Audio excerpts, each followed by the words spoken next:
ആരാണ് സന്തോഷം ആഗ്രഹിക്കാത്തത്? നമ്മുടെ മനസ്സിൽ എപ്പോഴും നിലകൊള്ളുന്ന ഒരു വാചകം, ഒരു പ്രശസ്തമായ പരസ്യവാചകം കൂടി തന്നെ ആയിരിക്കാം. ആരാണ് സന്തോഷം ആഗ്രഹിക്കാത്തത്?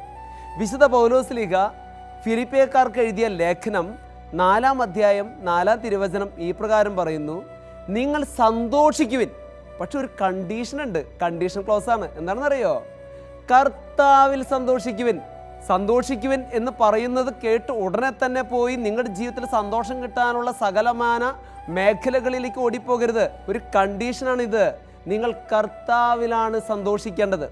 എൻ്റെ പ്രിയപ്പെട്ടവരെ, ഇന്നത്തെ ലോകത്തിൻ്റെ പ്രത്യേകത സന്തോഷം കിട്ടാൻ വേണ്ടിയിട്ടുള്ളൊരു ലോകമാണ്. നിങ്ങളുടെ ജീവിതത്തിൽ സന്തോഷം കിട്ടാൻ വേണ്ടി എന്തെല്ലാം കാര്യം ചെയ്യുമല്ലേ? നിങ്ങൾ മേക്കപ്പ് ഇടുന്നത് എന്തിനു വേണ്ടിയിട്ടാ? സന്തോഷം കിട്ടാൻ. നിങ്ങൾ TV വാങ്ങുന്നത് എന്തിനു വേണ്ടിയിട്ടാ? സന്തോഷം കിട്ടാൻ. നിങ്ങൾ കാറ് വാങ്ങുന്നത് എന്തിനു വേണ്ടിയിട്ടാ? സന്തോഷം കിട്ടാൻ. നിങ്ങളുടെ ജീവിതത്തിൽ നല്ലൊരു ജോലി ലഭിക്കുന്നതും നല്ല മാർക്ക് വാങ്ങുന്നതും നിങ്ങൾ ചെയ്യാൻ പറ്റുന്ന എല്ലാ കാര്യങ്ങളും ചെയ്യുന്നത് എന്തിനു വേണ്ടിയിട്ടാണെന്നറിയോ? സന്തോഷം കിട്ടാൻ വേണ്ടിയിട്ടാ. നിങ്ങൾ ആരെങ്കിലും സങ്കടം തരൂ എന്ന് എപ്പോഴെങ്കിലും നിങ്ങൾ പറഞ്ഞിട്ടുണ്ടോ? നിങ്ങളെല്ലാവരും പ്രാർത്ഥിക്കുന്നത് എന്തിനു വേണ്ടിയിട്ടാണെന്നറിയോ? സന്തോഷം കിട്ടാൻ. പക്ഷെ ഒരു കാര്യമുണ്ട്, നിങ്ങളുടെ ജീവിതത്തിൽ സന്തോഷം കിട്ടണമെന്ന് നിങ്ങൾ ആഗ്രഹിക്കുന്നുണ്ടെങ്കിൽ സന്തോഷം കൊടുത്താൽ സന്തോഷം കിട്ടും, സങ്കടം കൊടുത്താൽ സങ്കടം കിട്ടും. മറക്കരുത്, സന്തോഷം കൊടുത്താൽ സന്തോഷം കിട്ടും, സങ്കടം കൊടുത്താൽ സങ്കടം കിട്ടും. എൻ്റെ പ്രിയപ്പെട്ടവരെ, ഇന്ന് പലരും നമ്മളെ നോക്കി പറയുന്ന ഒരു കാര്യമുണ്ട്, നിൻ്റെ മുഖത്ത് എന്താ എന്തൊരു ദുഃഖം, നിൻ്റെ ജീവിതത്തിൽ എന്താ വലിയൊരു വ്യഥ. ഇതിനൊക്കെ ഒരു ഉത്തരവുണ്ട് കേട്ടോ. സങ്കീർത്തന പുസ്തകം 77-ാം അധ്യായം 10-ാം തിരുവചനം പറയുന്നു, അത്യുന്നതൻ്റെ ശക്തി പ്രകടമാകാത്തതാണ് നിന്റെ ദുഃഖത്തിന് കാരണം. അത്യുന്നതൻ്റെ ശക്തി പ്രകടമാകാത്തതാണ് നിന്റെ ദുഃഖത്തിന് കാരണം. അതായത് ദൈവം നിന്നിൽ പ്രവർത്തിക്കുന്നില്ല, ദൈവം നിന്നിൽ നിന്ന് കുറച്ച് അകന്നുപോയി, അല്ലെങ്കിൽ മറ്റൊരു വാക്കിൽ പറഞ്ഞാൽ ദൈവ സാന്നിധ്യത്തിൽ നിന്ന് നീ അകന്നുപോയി. ഇന്ന് മനുഷ്യന് സംഭവിച്ചിട്ടുള്ളത്, ഈ ദൈവത്തിൻ്റെ സ്നേഹത്തിൽ നിന്ന് അകന്നുപോയി. അതിന് സംഭവിച്ചിട്ടുള്ള കാര്യം 5 തെറ്റുകളിൽ മനുഷ്യർ പെട്ടുപോയി എന്നുള്ളതാണ്. എന്താണെന്നറിയോ? ലവറേജ്, 2 ബിവറേജ്, 3 കവറേജ്, 4 ലെവറേജ്, 5 എൻറേജ്. എൻ്റെ പ്രിയപ്പെട്ടവരെ, ഇന്ന് 5 തെറ്റുകളിൽ മനുഷ്യൻ പെട്ടുപോയിട്ടുണ്ട്. എന്താണെന്നറിയോ? 1 ലവറേജ്. എന്താണെന്നറിയോ? സ്നേഹത്തിൻ്റെ അടിമയായിട്ട് മാറുകയാണ്. ഇന്ന് പല വിശ്വാസികളും സത്യവിശ്വാസത്തിൽ നിന്ന് മാറി എവിടെ നിന്നോ കണ്ട ഒരു പയ്യൻ്റെ കൂടെയോ ഒരു പെൺകുട്ടിയുടെ കൂടെയോ ഇറങ്ങിപ്പോകുമ്പോൾ ഒരു കാര്യം ഓർക്കുക, സ്നേഹത്തിന് അടിമയായിട്ട് നിങ്ങൾ മാറരുത്. സ്നേഹം നമ്മളുടെ അടിമയാക്കി മാറ്റണം. എൻ്റെ പ്രിയപ്പെട്ടവരെ, ഇന്ന് പല മേഖലകളിലും കർത്താവിന് ഉപേക്ഷിച്ച് പോകുന്നത് കാണുമ്പോൾ മനസ്സിലൊരു വേദനയുണ്ട് കേട്ടോ. എൻ്റെ പ്രിയപ്പെട്ടവരെ, 2ാമത്തെ തെറ്റ് എന്താണെന്നറിയോ? ബിവറേജ്. ഇന്ന് പല മനുഷ്യരും മദ്യപാനത്തിന് അടിമയാണ്, ലഹരി വസ്തുക്കളുടെ അടിമയാണ്. ഞാൻ ഈ ദിവസങ്ങളാണ് കേട്ടത്, ഇനി പുതിയ തരം മദ്യം വരാൻ പോകുന്നു. പാൽ കുപ്പികളിലാക്കി മദ്യം വരാൻ പോകുന്നു. പുതിയ പച്ചക്കറികളിൽ നിന്ന് പോലും മദ്യം വരാൻ പോകുന്നു. അതുകൊണ്ട് എൻ്റെ പ്രിയപ്പെട്ടവരെ, നിങ്ങൾ ദയവായി ലഹരികൾക്ക് അടിമപ്പെടരുതേ. 3ാമത്തെ കാര്യം എന്താണെന്നറിയോ? കവറേജ്. ഇന്നത്തെ തലമുറ മൊബൈൽ ഫോണിൻ്റെയും ലാപ്ടോപ്പിൻ്റെയും പുതിയ സോഷ്യൽ മീഡിയാസിൻ്റെയും ഇൻസ്റ്റഗ്രാമും ഫേസ്ബുക്കും വാട്സപ്പിൻ്റെ ഒക്കെ അടിമകളായിട്ട് മാറുന്നു. എൻ്റെ പ്രിയപ്പെട്ടവരെ, ഇവ നിങ്ങളെ അടിമയാക്കരുത്, ഇവയെ നിങ്ങൾ അടിമകളാക്കി മാറ്റണം. അതുകൊണ്ട് എൻ്റെ പ്രിയപ്പെട്ടവരെ, ഇന്ന് എല്ലാ മാതാപിതാക്കളും, പ്രത്യേകിച്ച് ഞാനൊരു അധ്യാപകനും കൂടിയാണ്, അതുകൊണ്ട് തന്നെ സ്കൂളിൽ ചെല്ലുമ്പോൾ പ്രിയപ്പെട്ട കുട്ടികളുടെ മാതാപിതാക്കൾ വന്നിട്ട് പറയുന്ന വാക്കിതാണ്, വീട്ടിൽ ചെന്ന് കഴിഞ്ഞാൽ കുട്ടികളൊക്കെ മൊബൈലിൽ നോക്കിയിരിക്കുകയാണ്. ഉറങ്ങുമ്പോഴും ഭക്ഷണം കഴിക്കുമ്പോഴും ഏത് മേഖലയിൽ പോകുമ്പോഴും എപ്പോഴും കയ്യിൽ മൊബൈൽ കരുതിക്കൊണ്ടാണ് പോകുന്നത് തന്നെ. അതുകൊണ്ട് ഇന്നത്തെ തലമുറയിൽ മൊബൈൽ ഫോണിൻ്റെ ഒരു അഡിക്ഷനായിട്ട് മാറിയിരിക്കുകയാണ്. അതുകൊണ്ട് എൻ്റെ പ്രിയപ്പെട്ടവരെ, നമ്മളൊന്നും അതിൻ്റെ ഒരു അടിമയായിട്ട് മാറരുത് കേട്ടോ. 4ാമത്തെ തെറ്റെന്താണെന്നറിയോ? ലെവറേജ്. മറ്റൊരു വാക്കിൽ പറഞ്ഞാൽ പണം, കടം, അതുമായി ബന്ധപ്പെട്ട കാര്യങ്ങൾ. ഇന്ന് പണം എന്ന് പറയുന്നത് മനുഷ്യൻ്റെ ഏറ്റവും വലിയ ശക്തിയായിട്ട് മാറിക്കൊണ്ടിരിക്കുകയാണ്. പണമില്ലാത്ത മനുഷ്യൻ പിണമാണ് എന്നുള്ള ഒരു രീതിയിലേക്ക് മാറിയിരിക്കുകയാണ്. ഒരു കാര്യം നിങ്ങൾ തിരിച്ചറിയണം കേട്ടോ എൻ്റെ പ്രിയപ്പെട്ടവരെ, പണമല്ല മനുഷ്യനെ മുന്നോട്ട് നയിക്കുന്നത്. പണം വേണം, പക്ഷെ പണമല്ല മനുഷ്യൻ മുന്നോട്ട് നയിക്കുന്നത്. അതിക്കും മേലെയായിട്ടുള്ള പല കാര്യങ്ങളുണ്ട്. സ്നേഹം, ഒരാളുടെ അഭിമാനം, അവരുടെ ജീവിതം, അതൊക്കെയാണ് എൻ്റെ പ്രിയപ്പെട്ടവരെ പ്രധാനം എന്ന് പറയുന്നത്. അഞ്ചാമത്തെ കാര്യമാണ് പ്രധാനം കേട്ടോ, എൻറേജ്. ഇന്ന് മനുഷ്യന് സംഭവിച്ചിട്ടുള്ള ഏറ്റവും വലിയ വികാരമാണ്, ശക്തമായി വന്നുകൊണ്ടിരിക്കുന്ന ഒരു വികാരമാണ് കോപം. മത്തായി എഴുതിയ സുവിശേഷം 5-ാം അധ്യായം 22-ാം തിരുവചനം ഈ പ്രകാരം പറയുന്നു, കോപിക്കുന്നവൻ ന്യായവിധിക്ക് അർഹനാകും. അതുകൊണ്ട് എൻ്റെ പ്രിയപ്പെട്ടവരെ, നിങ്ങളുടെ കോപം സൂര്യാസ്തമയം വരെ നീണ്ടു നിൽക്കരുതേ. അതുകൊണ്ട് എൻ്റെ പ്രിയപ്പെട്ടവരെ, നിങ്ങളുടെ ജീവിതത്തിൽ സന്തോഷം കിട്ടാൻ ആഗ്രഹിക്കുന്നുണ്ടെങ്കിൽ ഈ 5 തെറ്റുകളിൽ നിന്ന് മാറി നിൽക്കണേ. അങ്ങനെയെങ്കിൽ ഇവിടെയാണ് ഫ്രാൻസിസ് മാർപ്പാപ്പ പറയുന്ന വാചകം. സുവിശേഷത്തിൻ്റെ സന്തോഷം എന്ന് പറയുന്ന ചാക്രിക ലേഖനത്തിൽ അദ്ദേഹം പറയുന്നുണ്ട്, നിങ്ങളുടെ ജീവിതത്തിൽ സന്തോഷം കിട്ടാൻ 2 കാര്യങ്ങൾ കൂടുതലായി ഒന്ന് പാലിച്ചോളൂ. അത് ദൈവത്തെ മുറുകെ പിടിക്കുക, സഹോദരങ്ങളെ മുറുകെ പിടിക്കുക. എനിക്ക് ഫ്രാൻസിസ് മാർപ്പാപ്പ ഇഷ്ടമാണ് കേട്ടോ. പത്രോസിൻ്റെ സിംഹാസനത്തിൽ ഇരിക്കുകയാണെങ്കിൽ പോലും പത്രാസ് ഇല്ലാത്തൊരു മാർപ്പാപ്പ. എനിക്ക് ഭയങ്കര ഇഷ്ടമാണ് ആ മാർപ്പാപ്പനെ, അദ്ദേഹത്തിൻ്റെ എളിമയും ശാന്തതയും. അതുകൊണ്ട് അദ്ദേഹത്തിൻ്റെ വാക്ക് നിങ്ങളൊന്ന് കേൾക്കണം കേട്ടോ. അദ്ദേഹം പറയാണേ, നിങ്ങൾ ദൈവത്തെ മുറുകെ പിടിക്കൂ, അതുപോലെ തന്നെ നിങ്ങളുടെ സഹോദരങ്ങളെ മുറുകെ പിടിക്കൂ. നിങ്ങളുടെ വലത് കൈയും ഉയർത്തിപ്പിടിക്കൂ, അതുപോലെ തന്നെ ഇടത് കൈ നിങ്ങളുടെ സഹോദരൻ്റെ തോളത്ത് പിടിക്കൂ.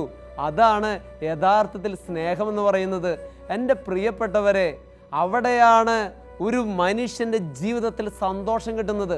നിങ്ങൾക്കറിയാലോ, ഉൽപ്പത്തിയുടെ പുസ്തകം 3-ാം അധ്യായം 9-ാം തിരുവചനവും ഉൽപ്പത്തിയുടെ പുസ്തകം 4-ാം അധ്യായം 9-ാം തിരുവചനവും ഒരു പ്രത്യേകതയുണ്ട്. എന്താണെന്നറിയോ? രണ്ടും 9-ാം വാക്യങ്ങളാണ്. 1-ാമത്തെ വാക്യം, തമ്പുരാൻ കർത്താവ് ആദത്തെയും ഹവ്വയും സൃഷ്ടിച്ചതിന് ശേഷം അവർ തെറ്റ് ചെയ്ത് മാറിപ്പോയപ്പോൾ ഈ തമ്പുരാൻ കർത്താവ് ഒരു ഇഷ്ടപ്പെട്ട വ്യക്തിയെ പോലെ വന്നിട്ട് ആദത്തോടും ഹവ്വയോടും ചോദിക്കുകയാണ്, നിങ്ങൾ എവിടെ പോയി മക്കളെ? നിങ്ങൾ എവിടെ? എൻ്റെ പ്രിയപ്പെട്ടവരെ, ഒന്ന് ആലോചിച്ച് നോക്കണം. തമ്പുരാൻ കർത്താവ് സ്വർഗത്തിലായിരിക്കുന്ന ദൈവം മനുഷ്യരൊപ്പം ആയിരിക്കാൻ വേണ്ടി വന്നിട്ട് ചോദിക്കുകയാണ്, നിങ്ങൾ എവിടെ? അതിനുശേഷം എൻ്റെ പ്രിയപ്പെട്ടവരെ, ഉൽപ്പത്തിയുടെ പുസ്തകം 4-ാം അധ്യായം 9-ാം തിരുവചനത്തിൽ ആദത്തിൻ്റെ മക്കളായ കായേലും ആബേലും തല്ലുപിടിച്ച് കായേൽ ആബേലിനെ കൊന്നപ്പോൾ ആ കായേലിനെ നോക്കിയിട്ട് തമ്പുരാൻ കർത്താവ് കായേലിനോട് ചോദിക്കുന്നൊരു ചോദ്യമുണ്ട്, നിന്റെ സഹോദരൻ എവിടെ? എൻ്റെ പ്രിയപ്പെട്ടവർ, 1-ാമത്തെ ചോദ്യം നീ എവിടെ, 2-ാമത്തെ ചോദ്യം നിന്റെ സഹോദരൻ എവിടെ. ഇത് തന്നെയാണ് ഏറ്റവും പ്രധാനപ്പെട്ട കാര്യം. നീ എവിടെ? ദൈവത്തിൻ്റെ സ്നേഹത്തിൽ നിന്ന് നീ മാറിപ്പോയിട്ടുണ്ടോ? നിന്റെ സഹോദരൻ്റെ സ്നേഹത്തിൽ നിന്ന് നീ മാറിപ്പോയിട്ടുണ്ടോ? നീ ദൈവത്തെ മുറുകെ പിടിക്കുന്നുണ്ടെങ്കിൽ നിന്റെ സഹോദരനെ മുറുകെ പിടിച്ചിരിക്കും. അതുകൊണ്ടാണ് പറയുന്നത്, കൂപ്പുകരങ്ങളുമായി നിൽക്കുന്നവൻ തുറന്ന കൈകളുമായി ജനങ്ങളെ സേവിക്കണോട്ടോ എന്ന് പറയുന്നത്. എൻ്റെ പ്രിയപ്പെട്ടവരെ, കൂപ്പുകരങ്ങളുമായി തമ്പുരാൻ്റെ മുമ്പിൽ നെഞ്ചുപൊട്ടി പ്രാർത്ഥിച്ച് മുട്ടുമടക്കി പ്രാർത്ഥിച്ചുകൊണ്ടിരിക്കുന്ന ഹേ മനുഷ്യ, നിങ്ങൾ കൂപ്പുകരങ്ങളുമായി നിൽക്കുമ്പോൾ, നിങ്ങൾ തുറന്ന കൈകളുമായി ജനങ്ങളെ സേവിക്കുമ്പോഴും ശുശ്രൂഷിക്കുമ്പോഴും സഹായിക്കുമ്പോഴാണ് കേട്ടോ നിങ്ങൾ നല്ലൊരു ക്രിസ്ത്യാനിയായിട്ട് മാറുന്നത്. പ്രിയപ്പെട്ടവരെ, ഈ പ്രകാരം കർത്താവിനെ സ്നേഹിക്കുകയും സഹോദരങ്ങളെ സ്നേഹിക്കുകയും ചെയ്യുകയാണെങ്കിൽ ദാനിയേലിന്റെ പുസ്തകത്തിലെ ഒരു വാചകം നിങ്ങളുടെ മുമ്പിൽ ഞാൻ അവതരിപ്പിക്കുകയാണ് കേട്ടോ. അതെന്താണെന്നറിയോ? 10-ാം അധ്യായം 11-ാം തിരുവചനമാണ്. അവിടെ ദാനിയേൽ എന്ന് പറയുന്ന യുവാവിനോട് തമ്പുരാൻ കർത്താവ് പറയുന്നൊരു വാചകമാണ്. ദാനിയേലിന് അത്രമാത്രം ഇഷ്ടമായിരുന്നു. ദാനിയേലിനാണെങ്കിൽ കർത്താവിന് ഇഷ്ടമായിരുന്നു. അവർ തമ്മിൽ ഭയങ്കര സന്തോഷത്തിലാണ് ജീവിച്ചിരുന്നതെന്ന് എനിക്ക് തോന്നും. അവിടെ വെച്ച് ദൈവമായ കർത്താവ് ദാനിയേലിനോട് പറയാണ്, എൻ്റെ പ്രിയങ്കരനായ ദാനിയേലേ, എൻ്റെ പ്രിയങ്കരനായ ദാനിയേലേ, നിങ്ങളുടെ ജീവിതത്തിൽ നിങ്ങളുടെ ആരെങ്കിലും നിങ്ങളുടെ മുഖത്ത് നോക്കി സുന്ദരനായ ജെയിംസേ, സുന്ദരിയായ മറിയാമേ എന്നൊക്കെ പറയുന്നുണ്ടെങ്കിൽ നിങ്ങളുടെ ജീവിതത്തിലുണ്ടാകുന്ന ഒരു കോരിത്തരിപ്പ് എന്തായിരിക്കും അല്ലേ? ഇവിടെ ദൈവം ദാനിയേലിനെ നോക്കി പറയാണ്, പ്രിയങ്കരനായ ദാനിയേലേ. ഒറ്റ കാരണമുള്ളൂ കേട്ടോ, ദാനിയേല് ദൈവത്തിന് പ്രിയങ്കരനായി ജീവിച്ചു. ദാനിയേല് ദൈവത്തിൻ്റെ ഇഷ്ടപ്പെട്ട മകനായി ജീവിച്ചു. അതുപോലെ തന്നെ യോഹന്നാന്റെ സുവിശേഷം 11-ാം അധ്യായം 11-ാം തിരുവചനത്തിൽ കർത്താവിന് ഏറ്റവും ഇഷ്ടപ്പെട്ട ഒരു മകനുണ്ടായിരുന്നു. ആരെന്നറിയോ? ലാസർ. ആ മനുഷ്യൻ മരിച്ചിട്ട് 4 ദിവസമായി, എന്നിട്ട് പോലും കർത്താവ് ചെന്ന് ആ മനുഷ്യനെ ഉയർപ്പിച്ചു. എന്തുകൊണ്ടാണെന്നറിയോ? ഇഷ്ടം കൊണ്ടാ. ഇഷ്ടം കൊണ്ട്.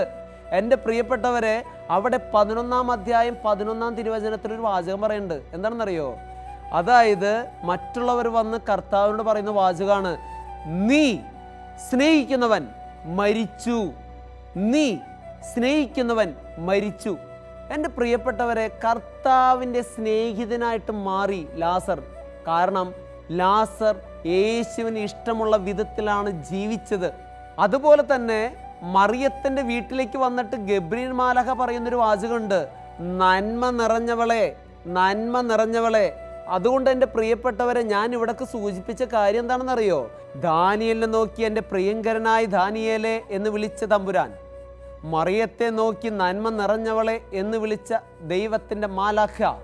എൻ്റെ പ്രിയപ്പെട്ടവർ, ഇവിടെയൊക്കെ നമ്മൾ മനസ്സിലാക്കേണ്ട കാര്യം എന്താണെന്നറിയോ?